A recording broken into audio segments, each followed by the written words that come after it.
Hello friends, today we are continuing with the shoulder complex. The previous video we look at the osteology of the shoulder complex, that is the clavicle, scapula and the humerus. Today we're going to look at the joints that make up the shoulder complex. Since we have to go a little bit into details, we are not going to deal with all four articulations. That is scapulothoracic articulation, sternoclavicular joint, acromioclavicular joint, and the glenohumeral joint. But what we're going to do, we're going to focus on the glenohumeral joint structure.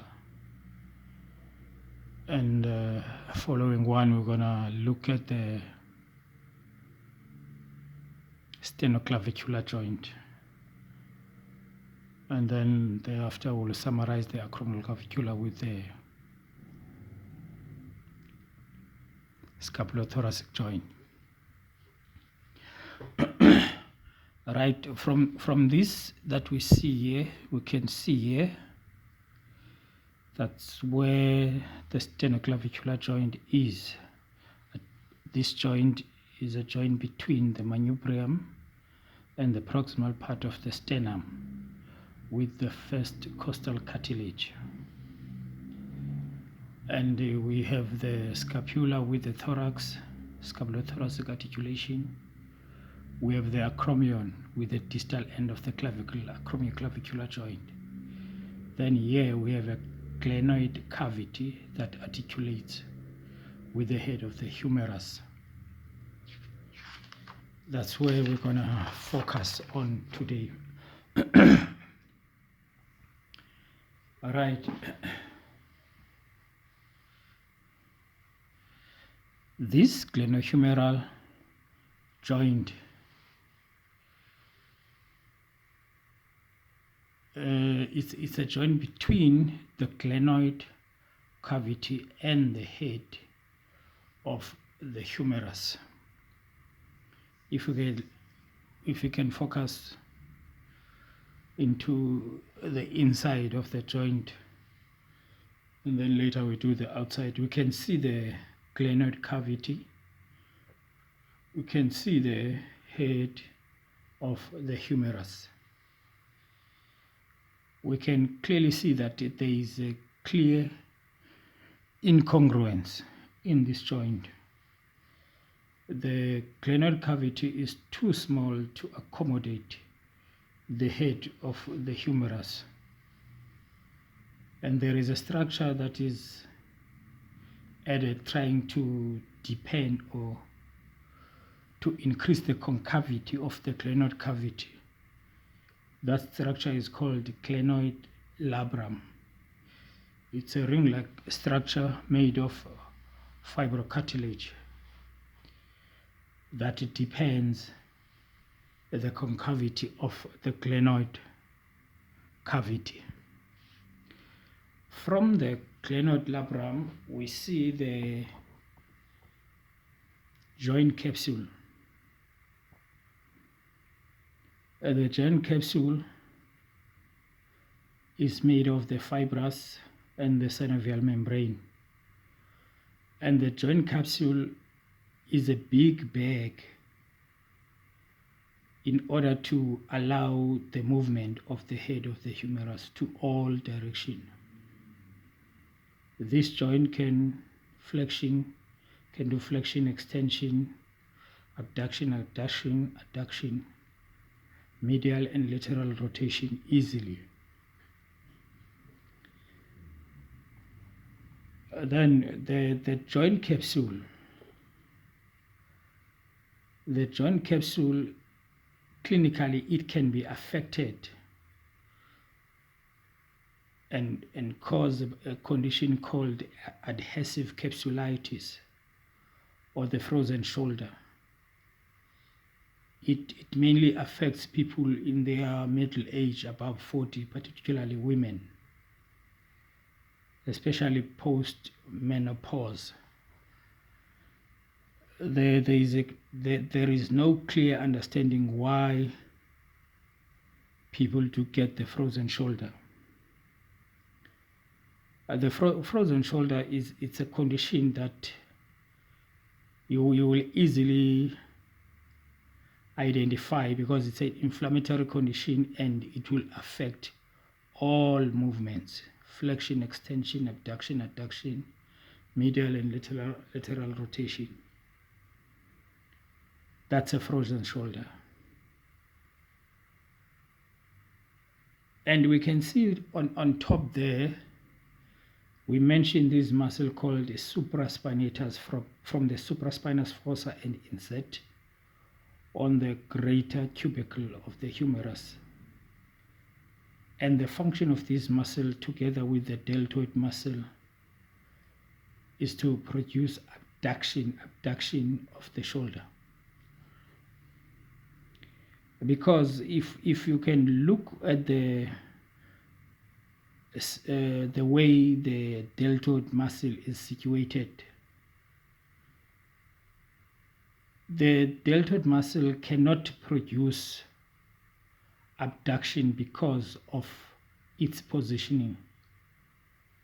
Because when it contracts, it will mainly translate the head of the humerus against the coracoacromial arch and the acromion.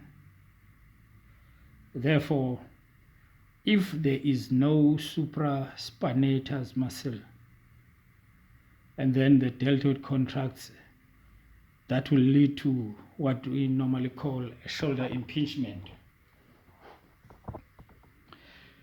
Therefore, the supraspinatus muscle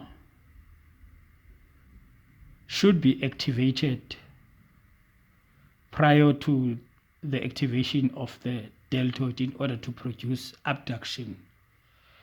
Because if you can look the way the supraspinatus are situated, they will pull the head of the humerus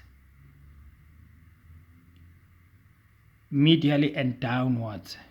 They will turn the head of the humerus downwards while the deltoid muscle assists to take up the arm. So if the supraspinatus are weak, or if there is a supraspinatus tear, that will lead to a shoulder impingement syndrome. And between the head of the supraspinatus and the inferior part of the deltoid and acromion, there is a cushion called the subdeltoid bursa fused with the subacromial bursa. If there is a irritation to this bursa, that will cause a condition called subdeltoid bursitis. It's an inflammatory condition. Mainly is caused because you need to remember that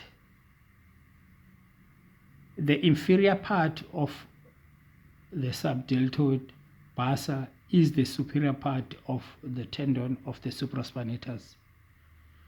So anything that will affect the tendon of the supraspinatus and the superior part of the capsule will automatically affect the subdeltoid bursa. Most of the time, there is an underlying cause to the subdeltoid bursitis. Right.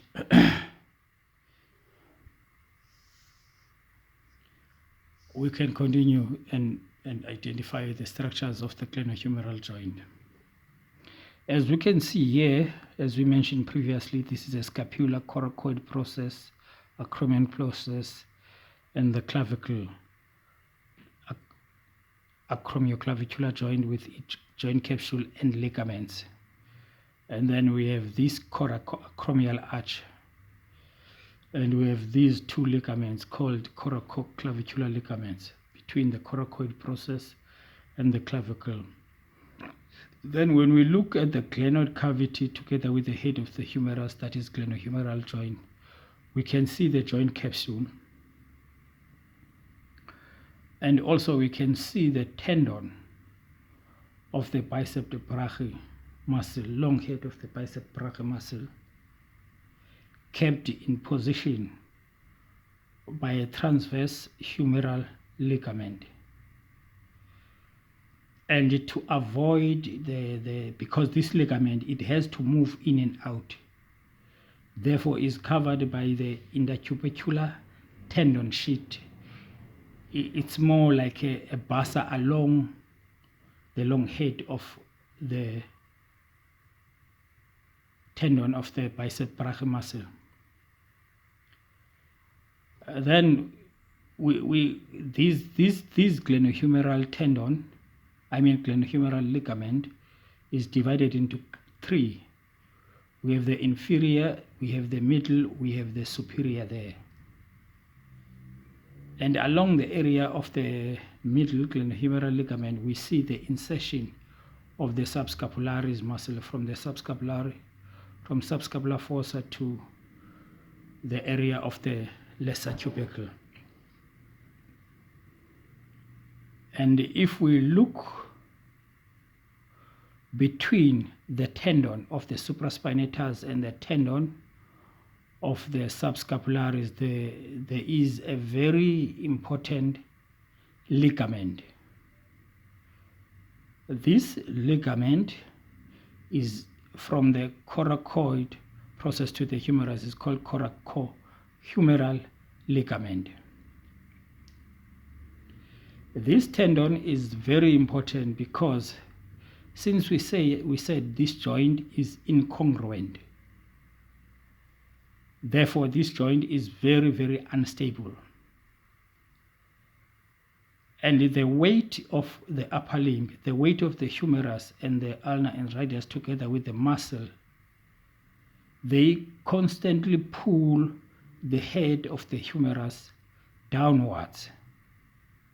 There is a constant downward pull of the head of the humerus. Therefore, there should be a force that will counteract that downward pull. But since the axis of rotation of the glenohumeral joint is not situated right at the glenohumeral joint, is situated away. Therefore, this downward pull, if we can draw the action line of this downward pull, it will be more in between the right angle. Therefore, it will be a force pulling this way. So in order to counteract that force, there is this coracohumeral ligament, very important ligament. This coracohumeral ligament is taught to counteract the downward pull of the gravity. But since the ligament are passive structures, therefore they are subjected to a process called hysteresis and creep. So if you constantly stretch the passive structure like tendon, they tend to lengthen. So in order to help this ligament not to lengthen and allow the downward translation of the humerus, That's where the function of the rotator cuff muscle come in. The rotator cuff muscle, it's an active structure. The tone of the rotator cuff muscle, together with the coracohumeral ligament, they help to keep the head of the humerus within the glenoid cavity. If there is a strong downward thrust of the head of the humerus, the rotator cuff muscle will be activated to counteract that movement. That's why after stroke patient, the hemiplegic patient will sometimes eventually present with a subluxation of the head of the humerus, or partial dislocation of the head of the humerus, because the innervation of the rotator cuff muscle, is affected. So the hypotonia of the rotator cuff muscle will leave the coracohumeral ligament alone. So the constant downward pull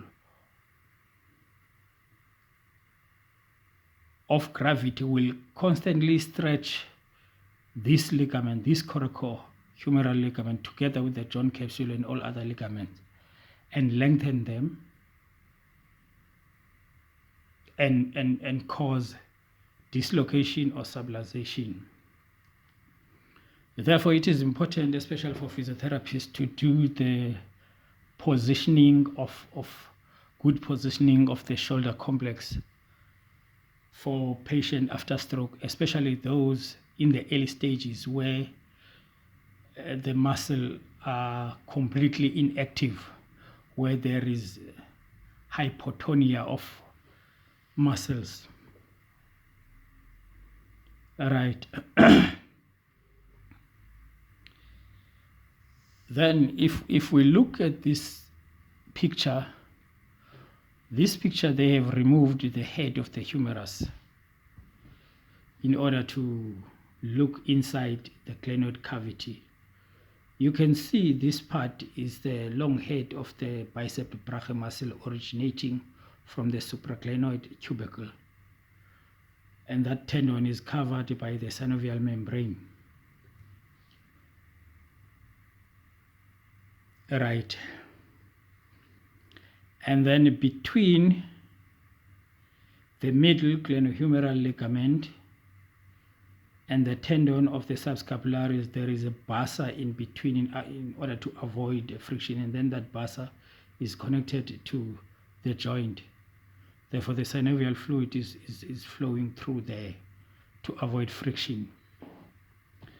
Therefore, when we look down here, is the inferior joint capsule with the inferior glenohumeral ligament. Here is the anterior joint capsule with the middle glenohumeral ligament. Then if you look up here, it's a superior joint capsule with the superior glenohumeral ligament and that important ligament called the coracoacromial ligament. If you look up there, it's a joint capsule together with the tendon of the supraspinatus muscle. If you follow posteriorly, it's a posterior joint capsule together with the tendon of the infraspinatus. If you continue downward, it's a posterior inferior joint capsule with the tendon of teres minor. Then on top of those supraspinatus and the part of the subscapularis of the infraspinatus tendon, supraspinatus tendon and infraspinatus tendon, there is this cushion called subdeltoid bursa connected with the subacromial bursa. Right. And then